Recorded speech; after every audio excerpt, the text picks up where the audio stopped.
Halo, perkenalkan nama saya Winston. Saya mahasiswa Fakultas Bisnis dan Ekonomika Ubaya. NRP saya 130320016 dan Komunikasi Bisnis KPB.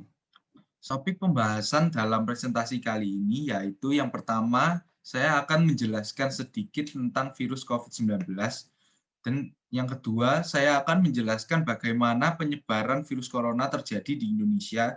Yang ketiga, cara mengatasi penyebaran virus COVID-19 sebelum dan sesudah adanya vaksin COVID-19. COVID-19 atau yang disebut dengan Coronavirus Disease 2019 adalah jenis penyakit yang disebabkan oleh virus dari golongan coronavirus, yaitu SARS-CoV-2 yang sering disebut sebagai virus corona.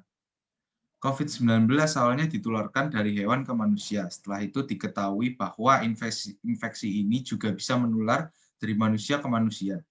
Penularannya bisa melalui cara-cara berikut, yaitu tidak sengaja menghirup percikan ludah atau droplet yang keluar saat penderita COVID-19 bersin atau batuk. Memegang mulut, hidung, atau mata tanpa mencuci tangan terlebih dahulu setelah menyentuh benda yang terkena droplet penderita COVID-19. Kontak jarak dekat kurang dari 2 meter dengan penderita COVID-19 tanpa mengenakan masker.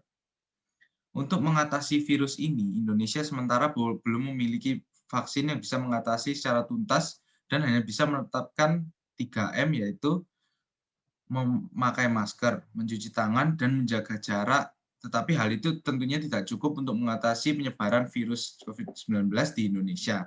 Maka sekarang pemerintah Indonesia berusahakan melakukan tindakan vaksinasi.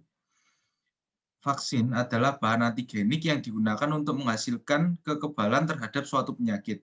Pemberian vaksin atau imunisasi dilakukan untuk mencegah atau mengurangi pengaruh infeksi penyebab penyakit tertentu. Proses pemasukan vaksin di dalam tubuh manusia disebut vaksinasi.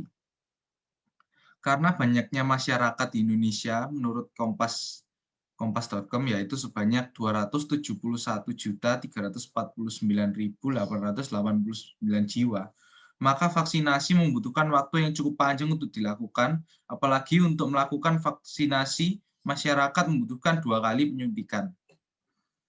Ada 4 jenis vaksin yang masuk ke Indonesia yang berguna untuk mengatasi virus COVID-19, yaitu Sinovac, AstraZeneca, Novavax, dan Pfizer. Kriteria orang yang tidak boleh mengikuti vaksin.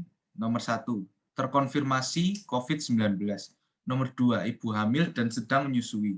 Nomor 3, mengidap penyakit rematik, autoimun, atau rheumatoid arthritis. 4. Mengidap penyakit saluran pencernaan kronis. 5. Mengidap penyakit hipertiroid atau hipotiroid karena autoimun. Lalu siapa saja orang yang diprioritaskan untuk mengikuti kegiatan vaksinasi COVID-19? Menurut Direktur Lembaga Biologi Molekuler Eijkman Amin Subandrio, ia mengungkapkan bahwa orang yang paling utama untuk mendapatkan antivirus COVID-19 adalah frontliner yang sering berinteraksi dengan orang lain. Lalu yang kedua, yaitu orang yang lanjut usia atau yang menderita komorbid harus didahulukan dalam diberikan vaksin, ucapnya. Kemudian kita harus melindungi mereka yang high risk, kita harus melindungi mereka karena mereka tidak mempunyai imunitas yang cukup. Berikutnya adalah kelompok yang memberikan pelayanan publik bagi masyarakat.